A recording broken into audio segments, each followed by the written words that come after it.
Parasite movie part 1। कहानी शुरू होती है। रात का समय है, आसमान में तारे चमक रहे हैं और अचानक एक शूटिंग स्टार जैसा तेज ऑब्जेक्ट एटमॉस्फेयर में प्रवेश करता है। लेकिन ये नॉर्मल मीटियर शावर नहीं है।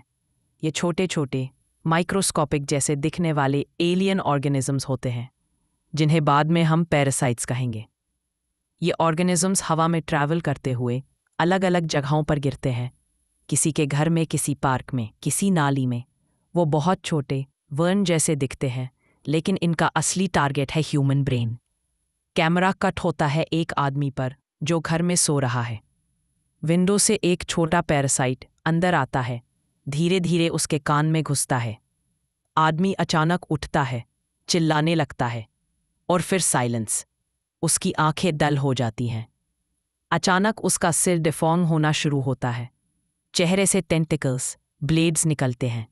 अब वो इंसान नहीं है, वो एक ह्यूमन पैरासाइट हाइब्रिड मॉन्स्टर है और उसका पहला काम है ह्यूमन फ्लैश खाना। यहाँ मूवी का हॉरर टोन सेट हो जाता है। नॉर्मल दुनिया अब एक एलियन इन्वेजन की शिकार होने वाली है।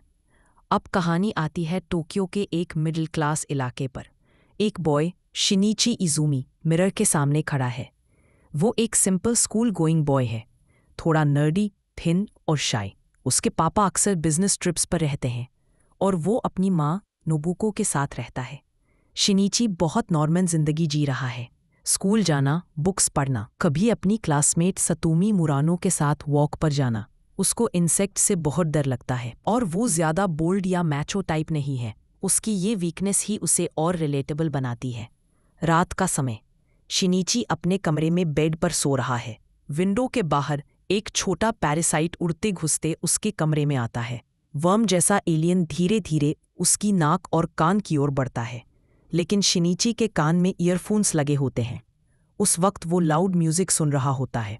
पैरासाइट कान के रास्ते फेल हो जाता है।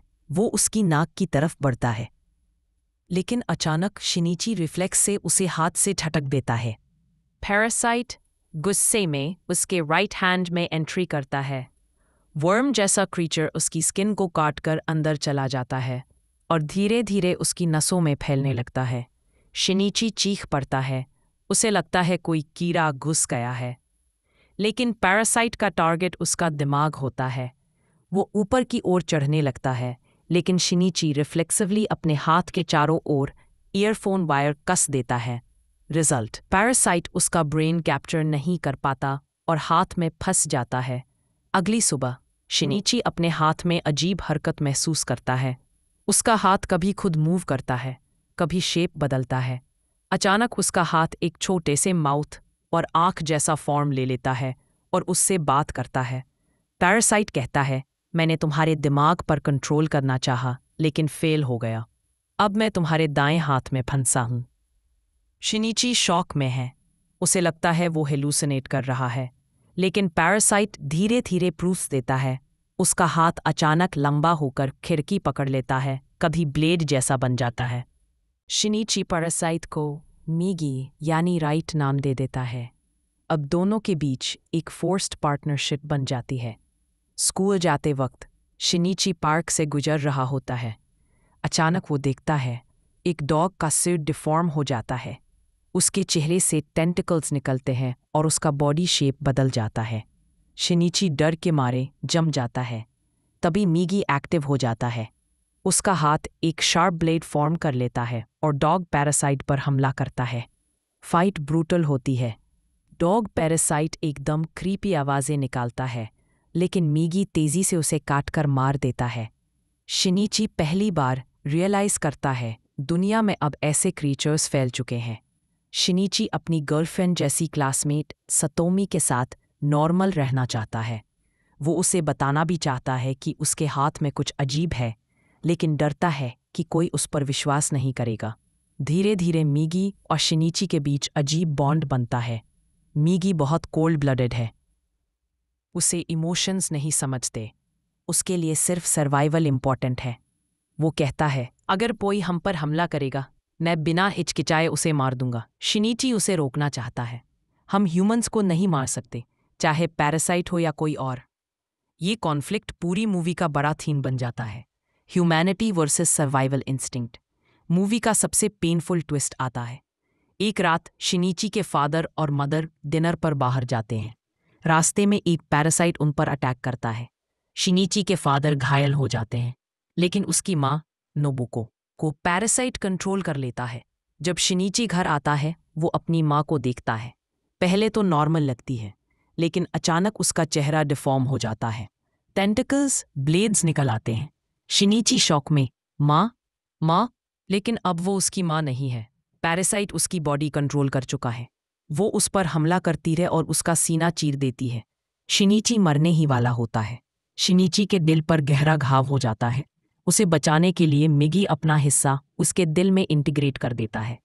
रिजल्ट, शिनीची रिवाइव हो जाता है, लेकिन अब उसका बॉडी आधा ह्यूमन आधा पैरासाइट बन चुका है। उसकी स्पीड, रिफ्लेक्सेस और सेंसेस बहुत स्ट्रांग हो जाते हैं। उसकी आंखों में कभी कभी पैरासाइट जैसी चमक आ जाती है। वो अब पहले जैसा इनोसेंट बॉय नहीं रहा।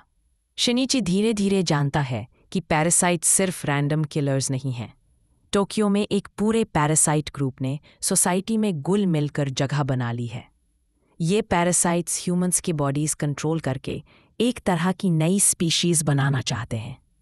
उनमें से एक है तमुरा रेको, एक फीमेल पैरासाइट जो एक स्कूल टीचर बनकर आती है। वो बहुत इंटेलिजेंट है और शिनीची और मिगी के केस में इंटरेस्ट लेती है। तुम दोनों यूनिक हो। इंसान और पैरासाइट साथ साथ सर्वाइव कर रहे हो। हमसे सीख सकते हो। लेकिन शिनीची उससे एनिमी मानता है। मूवी के एंड में एक और पैरासाइट अटैक करता है, एक मॉन्स्ट्रस क्रीचर जिसके टेंटिकल्स मल्टीपल ब्लेड्स बन जाते हैं। शिनीची और मिगी उसे रोकने के लिए मिलकर फाइट करते हैं। शिनीची अपनी नई ताकत यूज करता है, फास्ट रिफ्लेक्सेस और ब्रेवरी। मिगी आर्म्स को अलग अलग वेपन्स में ट्रांसफॉर्म करता है। फाइट इंटेंस होती है। एक टाइम पर लगता है शिनीची मर जाएगा, लेकिन मिगी एक स्मार्ट ट्रिक यूज करता है, पैरासाइट के हेड को स्प्लिट कर देता है। फाइनली मॉन्स्टर एक्सप्लोड हो जाता है। फाइट के बाद शिनीची एकदम अकेला महसूस करता है। सितोमी उसे देखती है और पूछती है, शिनीची तुम वैसे ही हो ना, तुम बदल तो नहीं गए? शिनीची बाहर से मुस्कुराता है, लेकिन अंदर जानता है वो पुराना इंसान नहीं रहा। उसके अंदर अब एक पैरासाइट भी है। लास्ट शॉट में दिखता है एक और पैरासाइट शहर में एंटर करता है। संकेत मिलता है कि वॉर अभी खत्म नहीं हुई। इंसानियत वर्सेस सर्वाइवल। शिनीची इमोशंस के साथ जीना चाहता है, मिगी सिर्फ सर्वाइवल। Identity crisis. शिनीची अब ह्यूमन भी है, पैरासाइट भी। Love and guilt. अपनी माँ को खोना उसे पूरी तरह बदल देता है। एवोल्यूशन। क्या पैरासाइट्स नया डोमिनेंट स्पीशीज बनेंगे?